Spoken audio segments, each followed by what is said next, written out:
The world of the 1930s was a world nursing a hangover from a previous catastrophe. The Great War, the war to end all wars, had concluded, but its peace was built on quicksand. In the heart of Europe, a wounded Germany, humiliated by the Treaty of Versailles and crippled by economic collapse, sought a savior. They found him not in a statesman, but in a demagogue. Adolf Hitler, leader of the National Socialist German Workers' Party, offered not just recovery, but resurrection. He promised a 1,000-year Reich, built on a foundation of ultranationalism, militarism, and a virulent, hateful ideology that scapegoated Jews, Roma, Slavs, and all those deemed unworthy of life. Meanwhile, in the East, a different totalitarian state was consolidating under Joseph Stalin, whose Soviet Union was an enigma to the West, a vast and secretive empire. The stage was set not for a local skirmish, but for a conflagration that would consume continents. This is not just a story of maps and generals, of strategies and politics. This is the story of the soldiers, the airmen, the sailors, and the civilians who were caught in the storm. This is the story of those who fought, who resisted, who endured, and who, in countless, often unmarked graves, fought until their very last breath. The spark came in the early hours of September 1st, 1939. The German battleship Schleswig-Holstein, ostensibly on a friendly visit, opened fire on the Polish military transit depot at Westerplatte, a small peninsula in the free city of Danzig. This was no isolated incident. It was the opening note of a symphony of destruction. Across the border, the Wehrmacht, the German war machine, poured into Poland. They came not as the armies of old, but with a new, terrifying doctrine, blitzkrieg, or lightning war. It was a sledgehammer blow of coordinated force. First, screaming Stuka dive bombers with their Jericho trumpets wailing, shattered communication lines, supply depots, and morale from the air. Then panzer divisions, fast-moving tanks, punched holes in the defensive lines, bypassing strong points and racing deep into enemy territory. Finally, the mechanized infantry and foot soldiers mopped up the encircled and disoriented enemy. The Polish cavalry, brave and noble, armed with lances and sabers, stood no chance against the steel behemoths of the panzers. It was a clash of eras, and the past was brutally swept aside. In Warsaw, the capital of Poland, the world witnessed a new kind of horror. The Luftwaffe, the German Air Force, turned its attention from military targets to the city itself. Civilians became the target. Buildings crumbled, streets became killing fields, and the sky was perpetually black with smoke. The Polish army, fighting with desperate courage, was being systematically dismantled. They were outmaneuvered, outgunned, and betrayed. For on September 17th, as the Poles fought for their very existence, the Soviet Red Army, in accordance with a secret pact between Hitler and Stalin, invaded from the east. Poland was caught in a vice. The last major Polish operational unit surrendered on October 6th, but the fight was not over. The government fled into exile, and a resistance movement, one of the largest and most determined in all of Europe, began to form in the shadows.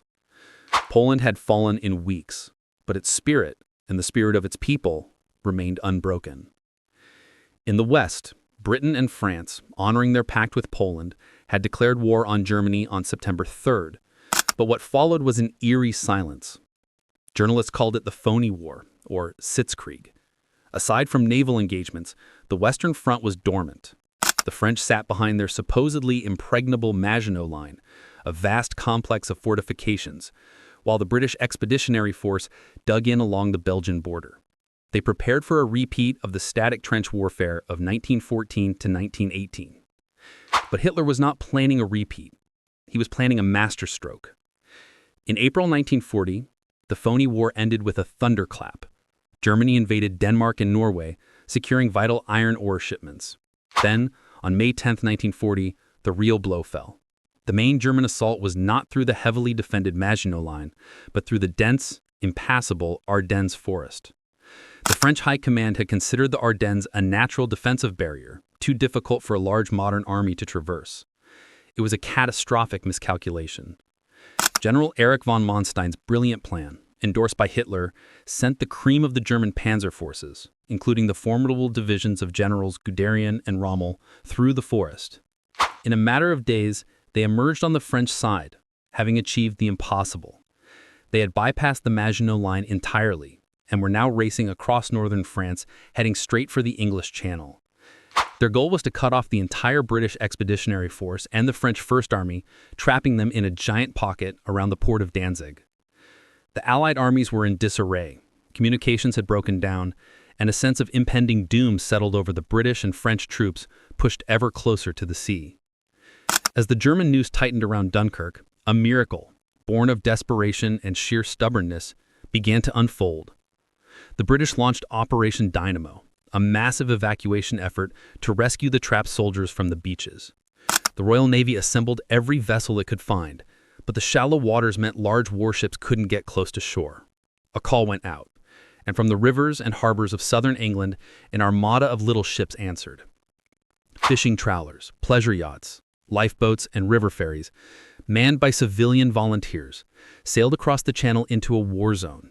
Under constant strafing from German aircraft and shelling from artillery, these little boats, alongside the Royal Navy, began the arduous task of ferrying men from the beaches to the larger ships waiting offshore.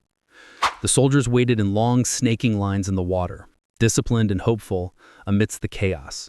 For 9 days, the evacuation continued.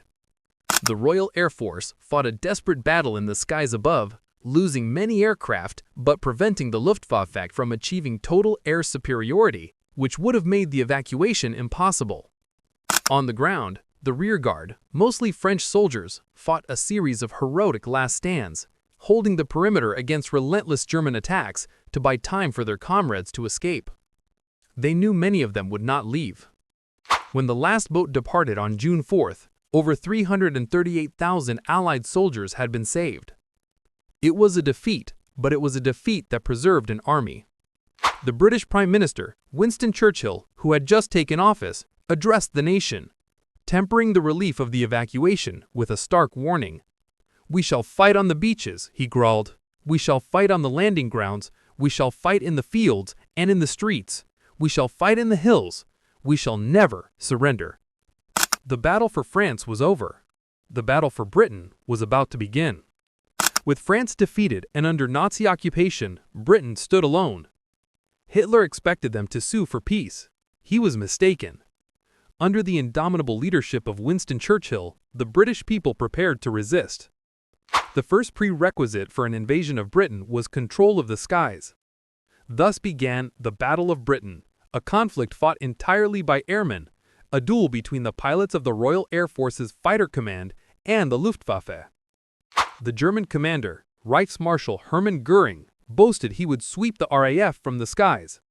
He unleashed his fleets of bombers, protected by agile Messerschmitt Bf 109 fighters, against British airfields, radar stations, and cities. The British, however, had 2 secret weapons: the advanced chain-home radar system, which gave them early warning of incoming raids, and the superb Supermarine Spitfire and rugged Hawker Hurricane fighters. The pilots who fought this battle were young, most in their late teens or early 20s. They were not just British, they were Poles, Czechs, Canadians, Australians, New Zealanders, South Africans, and volunteers from neutral nations like the United States. These were the few that Churchill would immortalize. They lived a life of intense tension. Scrambled from their airfields multiple times a day, they climbed into their cockpits, their lives depending on skill, instinct, and a few minutes of furious combat at 20,000 feet. The strain was immense. They fought until they were exhausted, many dying in their first engagement, others becoming aces. The sky over southern England was etched with the contrails of dogfights, and the land below was littered with the wreckage of downed aircraft, both German and British. As the battle reached its climax in late August and early September, the RAF was on the brink. Airfields were cratered, radar stations damaged, and pilots were being killed faster than they could be replaced. Then, Hitler made a critical mistake. Enraged by a British bombing raid on Berlin, he ordered the Luftwaffe to shift its focus from the airfields to London. The Blitz, the strategic bombing of British cities, had begun. On September 7th, a massive formation of German bombers darkened the sky over London, unleashing a firestorm on the docks and the East End. This change in strategy gave the RAF the breathing space it desperately needed to repair its airfields and regroup its pilots. The Luftwaffe had lost its chance to achieve air superiority. By October, the threat of invasion had receded. Britain had held. The pilots, the ground crews, the radar operators, they, against all odds, had won. While Britain weathered the storm, the war expanded with a terrifying hunger. Mussolini's Italy, seeking its own glory, invaded Greece and North Africa. But its forces performed poorly, requiring German intervention. In North Africa, a new legend was born: the Desert Fox. General Erwin Rommel and his Africa Corps arrived in Libya and immediately went on the offensive, pushing the British Commonwealth forces back towards Egypt in a series of brilliant, audacious maneuvers. The North African campaign became a war of movement across a vast, unforgiving desert, a duel between two masters of armored warfare, Rommel and the British General Bernard Montgomery. It was a clean war in a sense, compared to the brutality of the Eastern Front, but it was no less deadly for the tank crews who fought and died in their burning metal coffins under the blistering sun. But the most monumental, earth-shattering decision of the war was yet to come. Despite the non-aggression pact, Hitler had always seen Bolshevism as his ultimate ideological enemy, and the vast resources of the Soviet Union as the prize for his Reich. On June 22, 1941, he launched Operation Barbarossa, the invasion of the Soviet Union. It was the largest military operation in human history, involving over 3 million Axis troops, thousands of tanks and aircraft, along a front that stretched from the Baltic to the Black Sea. The Soviets were caught completely by surprise. Stalin had ignored numerous warnings from his own intelligence and from the British. In the first days and weeks, the Red Army was annihilated in massive encirclements. Hundreds of thousands of Soviet soldiers were taken prisoner as entire armies simply ceased to exist. The Blitzkrieg, it seemed, was unstoppable. The German advance was not just a military campaign. It was a war of annihilation. Following Hitler's ideological directives, the Commissar Order called for the immediate execution of captured political officers, and the rules of war were explicitly discarded. The Einsatzgruppen, mobile killing squads of the SS, followed the Wehrmacht into the Soviet Union. Their mission was not to fight soldiers, but to murder Jews, communists, and other undesirables.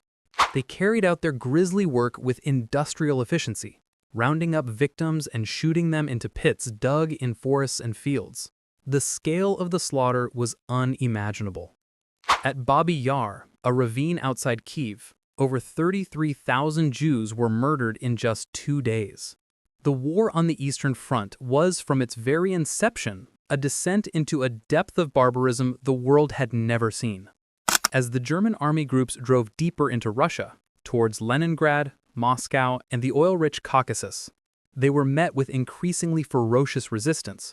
The Soviet soldier, the Krasnoarmets, was often poorly trained and equipped, sent into battle with inadequate weapons and sometimes without even a rifle. They were led by commanders who were initially incompetent, purged by Stalin in the late 1930s. Yet they fought with a desperate primal fury. They were defending Mother Russia, the Rodina, and as the autumn rains turned the roads to bottomless mud, bogging down the German advance, and then as the brutal Russian winter set in, the tide began to turn. The Germans, unprepared for the cold, froze in their summer uniforms. Their machines seized up. Outside the gates of Moscow, a desperate Soviet counterattack, led by General Georgy Zhukov and reinforced by fresh divisions from Siberia, finally halted the German advance. For the first time, the Blitzkrieg had been stopped. The war in the East would now become a protracted, bloody war of attrition on a scale that defied comprehension.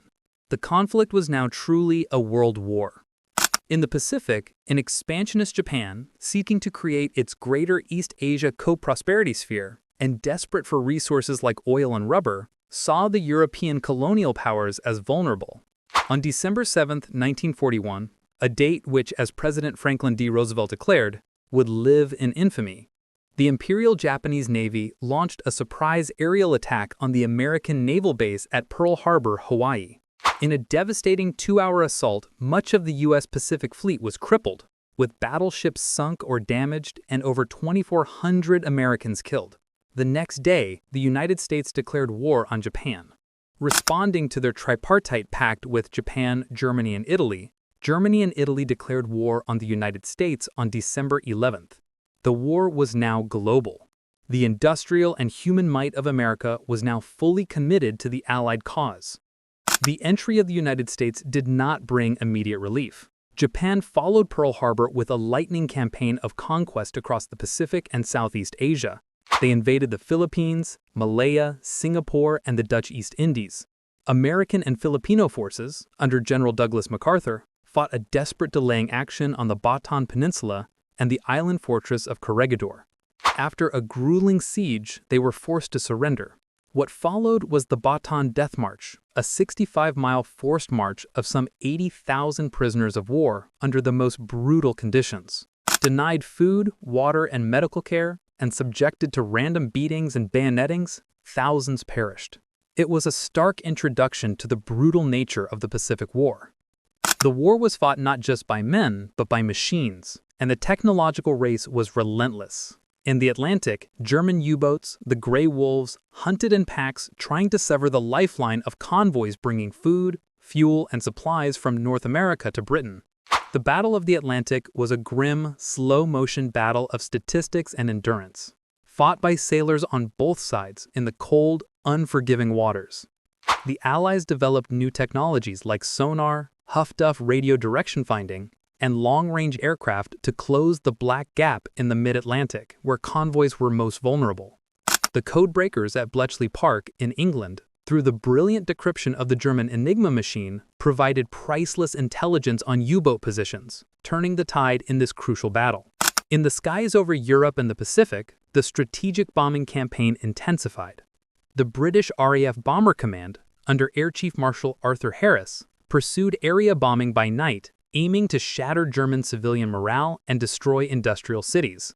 The USAAF joined the effort, flying daring, precision daylight raids, believing they could cripple key industries. The cost was staggering. Bomber crews faced flak so thick it turned the sky black, and relentless attacks from German fighter planes. The chance of surviving a full tour of 25 missions was statistically minuscule. They flew through hell knowing that each mission could be their last, their aircraft often returning riddled with holes carrying wounded and dead comrades. Below, in cities like Hamburg, Cologne, and later Dresden, civilians endured firestorms that sucked the oxygen from the air and melted glass in the streets. The morality of the bombing campaign remains a subject of intense debate, but its ferocity is an undeniable testament to the concept of total war. Meanwhile, in the secret laboratories and research facilities, a different, more ominous race was underway. German scientists were working on advanced rocketry, producing the V-1 flying bomb and the V-2 rocket, the world's first long-range guided ballistic missile. These vengeance weapons rained down on London and Antwerp, causing terror and destruction, but they came too late to alter the military outcome. In the United States, the top-secret Manhattan Project was racing to harness the power of the atom. The most brilliant minds of a generation, many of them refugees from fascist persecution, were working to create a weapon of such unimaginable destructive power that it would, they hoped, end the war and change the nature of conflict. The genie was preparing to leave the bottle. By the middle of 1942, the Axis powers were at the zenith of their conquests. Germany controlled most of Europe and was deep inside the Soviet Union. Japan dominated the Western Pacific. But this was the high watermark. Across the globe, the Allies began to stem the tide and then push back. In the Pacific, the U.S. Navy, though undernumbered, achieved a stunning victory at the Battle of Midway in June 1942. American codebreakers had deciphered Japanese plans, allowing Admiral Nimitz to set a trap.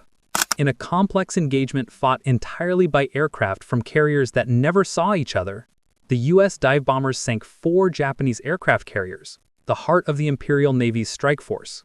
It was a devastating blow from which the Japanese Navy would never fully recover. The initiative in the Pacific had passed to the United States. The road back would be long and bloody. It led through the fetid jungles of Guadalcanal, where U.S. Marines landed in August 1942, beginning a 6-month nightmare of battle against a tenacious and often suicidal enemy. It was a fight against the Japanese, but also against jungle rot, malaria, and starvation. The naval battles around the island were so fierce that the stretch of water became known as Iron Bottom Sound. On the island, soldiers and Marines fought in close-quarters combat, where the crack of a sniper's rifle or the sudden charge of a bonsai attack could mean instant death. It was here that the legend of the U.S. Marine was forged in fire and mud, and here that the relentless Allied island-hopping campaign towards Japan began. In North Africa, the tide also turned. At the remote Egyptian railway halt of El Alamein, the British 8th Army under General Montgomery finally stopped Rommel's advance. In October 1942, after a massive buildup, Montgomery launched his own offensive. The Second Battle of El Alamein was a brutal, set-piece battle of attrition. It was not a battle of maneuver, but a colossal artillery barrage, followed by infantry and tank assaults against heavily fortified German and Italian positions. The fighting was fierce, but the British, with their superior numbers and supplies, gradually wore down the Afrika Korps. Rommel, his forces depleted and his fuel almost gone, began a long, fighting retreat across North Africa. Churchill would later say, "Before Alamein, we never had a victory. After Alamein, we never had a defeat." As Montgomery pushed from the east, a new front opened in the west. In November 1942, American and British forces landed in Operation Torch in French North Africa, Morocco, and Algeria. It was the first major American offensive in the European theater. After initial confusion and some resistance from Vichy French forces loyal to the German Allied government in France, the Allies secured the beachheads. They then began to drive east, squeezing the Axis forces in Tunisia between them and the advancing British 8th Army. The campaign at Tunisia was a tough learning experience for the Green American troops, who faced a bloody defeat at the Kasserine Pass at the hands of Rommel's veterans. But they learned quickly. By May 1943, the Axis forces in North Africa, over 250,000 men, had surrendered. The North African coast was cleared. The soft underbelly of Europe, as Churchill called it, was now exposed. But the true titanic and most decisive struggle of the entire war was being fought in the East. After the failure to take Moscow in 1941, Hitler launched a new summer offensive in 1942, Case Blue, aimed at the oil fields of the Caucasus. The key to this advance was the city on the Volga River that bore Stalin's name, Stalingrad. What followed was not a battle for a city, but a battle for its ruins. The German 6th Army fought its way into Stalingrad, but the Soviet 62nd Army, under the brilliant and ruthless General Vasily Chukov, refused to surrender. They fought for every factory, every house, every room, every staircase. The battle descended into a savage, close-quarters melee where sniper duels and hand grenade fights in shattered buildings became the norm.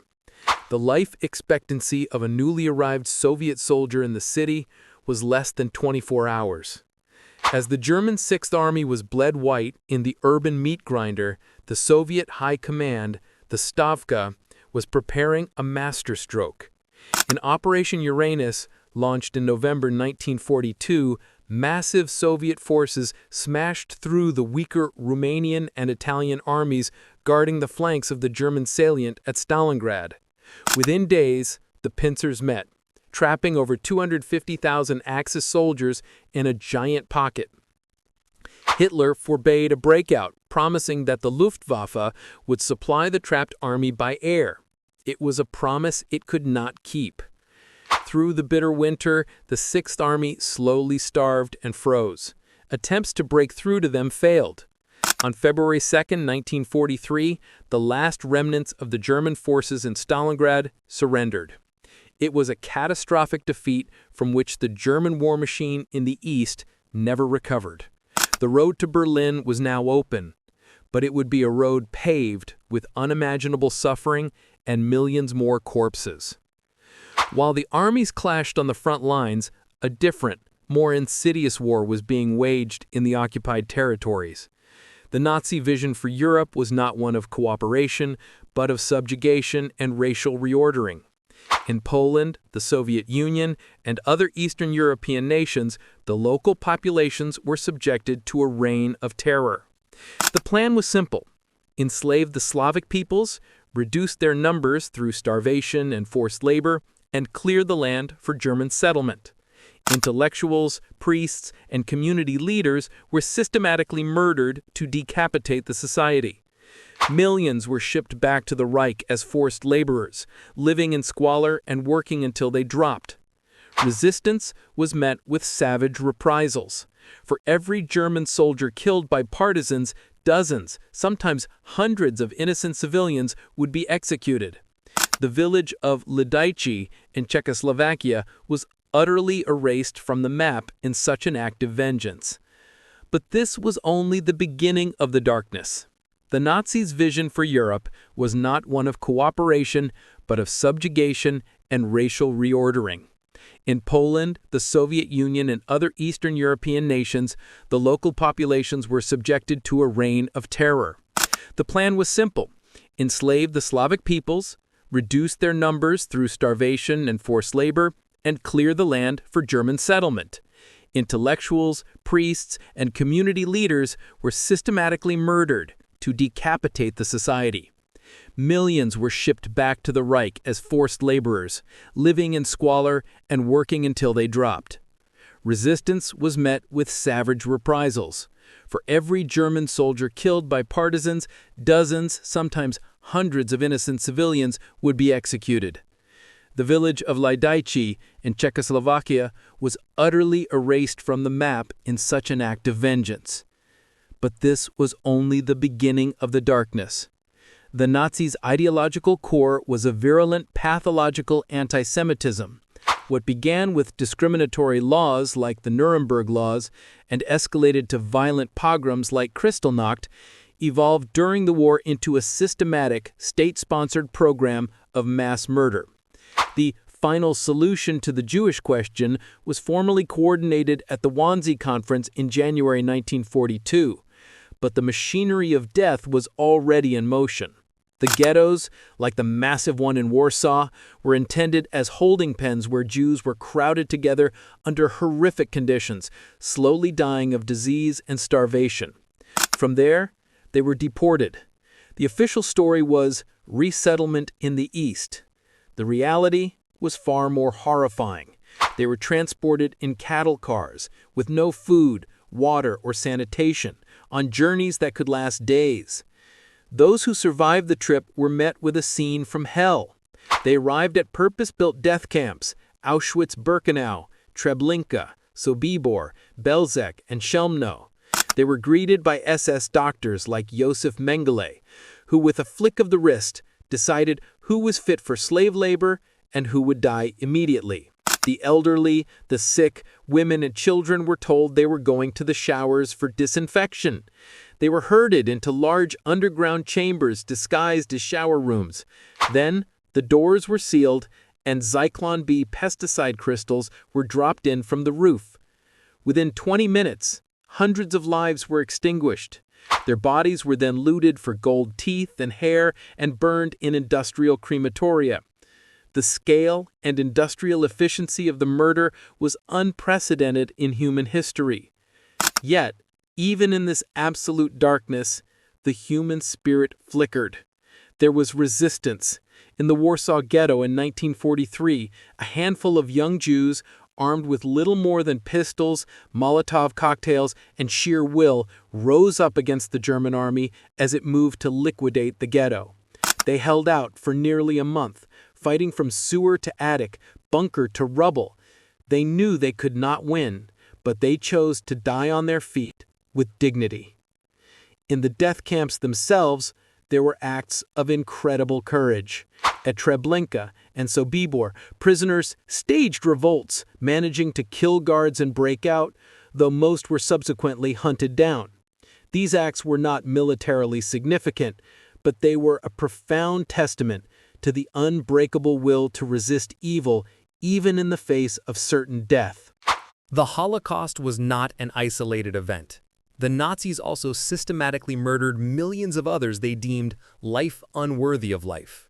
Roma and Sinti people, people with physical and mental disabilities, Slavic peoples, and political dissidents. By the war's end, the Nazis and their collaborators had murdered approximately 6 million Jews and at least 5 million others. The world would later struggle to find a word for this crime. The word genocide was coined to describe it.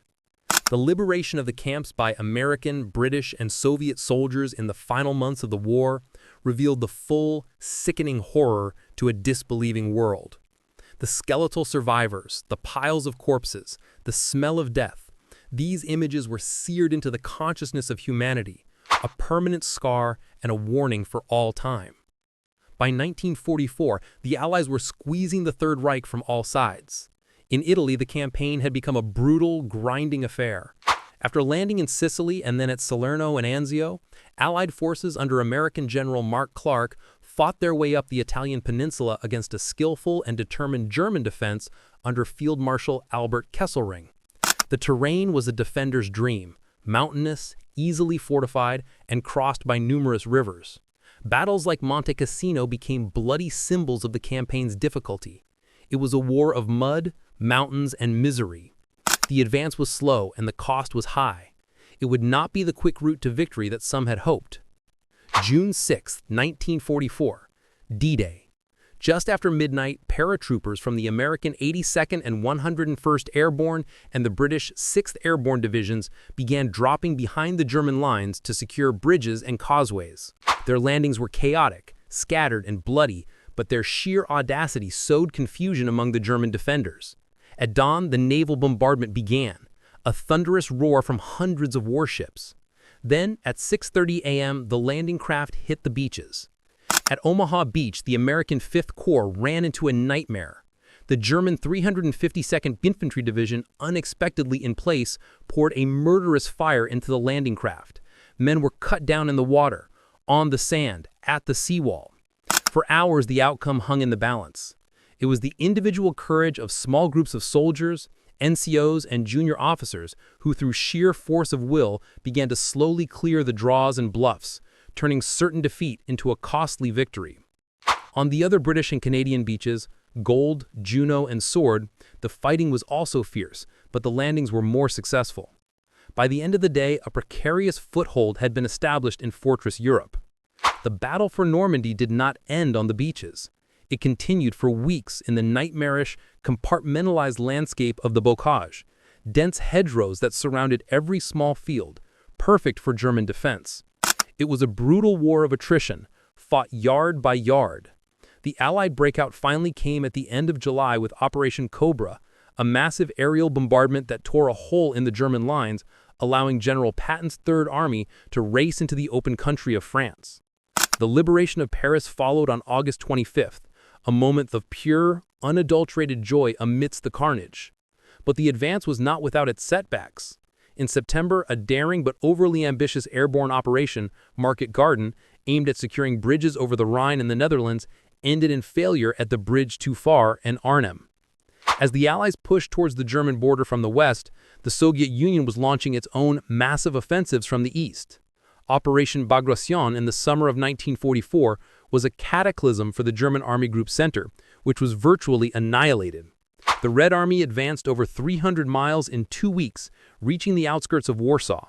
There they halted, cynically allowing the German army to crush the Polish Home Army's uprising, which it did with brutal efficiency. The Soviets continued their relentless drive, entering German territory in East Prussia by the end of 1944.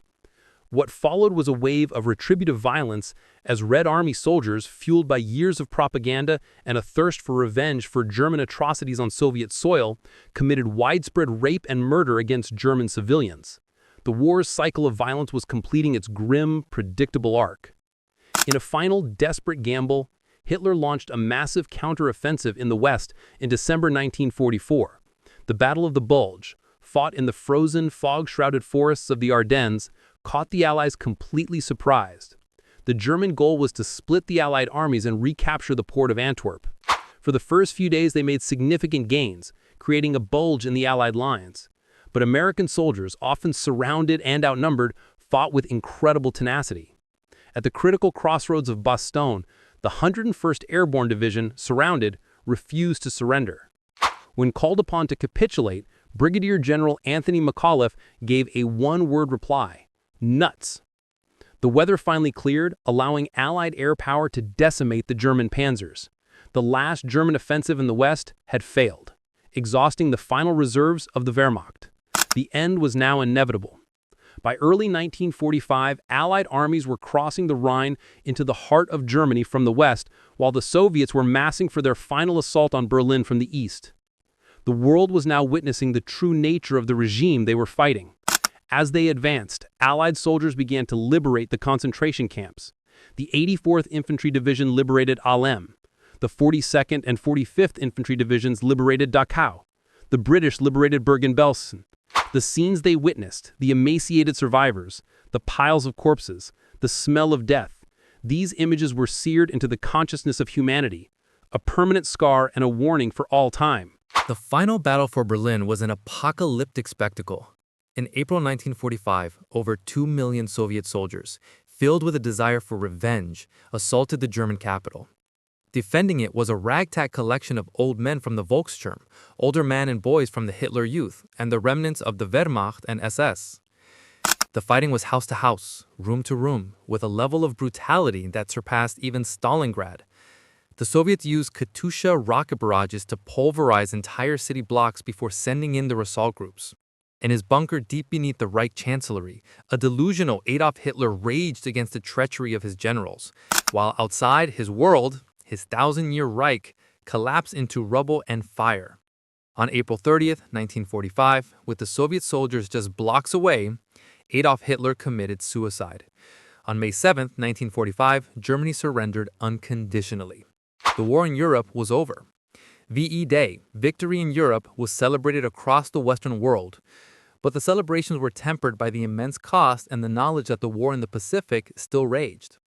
Even as Germany fell, the war against Japan continued with undiminished ferocity. The American island-hopping campaign had brought U.S. forces ever closer to the Japanese home islands. Each step was paid for in blood. The Battle of Saipan in 1944 saw not only fierce combat, but the mass suicide of Japanese civilians, who jumped from cliffs believing American propaganda about their brutality. The capture of the island provided airfields from which the new B-29 Superfortress bombers could begin the strategic bombing of Japan itself. Cities built of wood and paper were incinerated in firebombing raids that killed hundreds of thousands. Yet still, the Japanese government refused to surrender. The warrior code of Bushido and the cultural imperative to never surrender meant the Japanese soldier would fight to the last man. This fanatical resistance was demonstrated in its most extreme form in the battles of Iwo Jima and Okinawa. Iwo Jima, a small volcanic island, was needed as an emergency landing strip for B-29s and a base for fighter escorts. The Japanese defenders, under General Tadamichi Kuribayashi, did not defend the beaches. Instead, they had built a vast, sophisticated network of tunnels and bunkers deep inside the mountain Suribachi and the rocky terrain. The U.S. Marines who landed on February 19, 1945, walked into a killing zone. The battle became a brutal, close-quarters fight of flamethrowers, grenades, and demolition charges to root out the entrenched Japanese. The iconic flag raising on Mount Suribachi was a moment of immense symbolic power, but it occurred only on the fifth day of a 36-day battle that would claim the lives of nearly 7,000 Marines and almost the entire 21,000-strong Japanese garrison. Okinawa was the last stepping stone before the invasion of Japan itself. It was a battle on a scale comparable to the Normandy landings. The Japanese defense, again relying on deeply dug-in cave and tunnel systems, was tenacious. They also unleashed a new weapon, the kamikaze. These were suicide pilots who crashed their bomb-laden planes directly into Allied ships. It was a terrifying tactic, born of desperation, that inflicted heavy losses on the U.S. Navy. On land, the fighting was some of the most brutal of the entire Pacific War, with civilians often caught in the crossfire. When the battle ended in June 1945, over 12,000 Americans were dead, along with 110,000 Japanese soldiers and a horrifying 100,000 to 150,000 Okinawan civilians, many of whom had been induced by Japanese propaganda to commit suicide rather than be captured. The casualty projections for an invasion of the Japanese home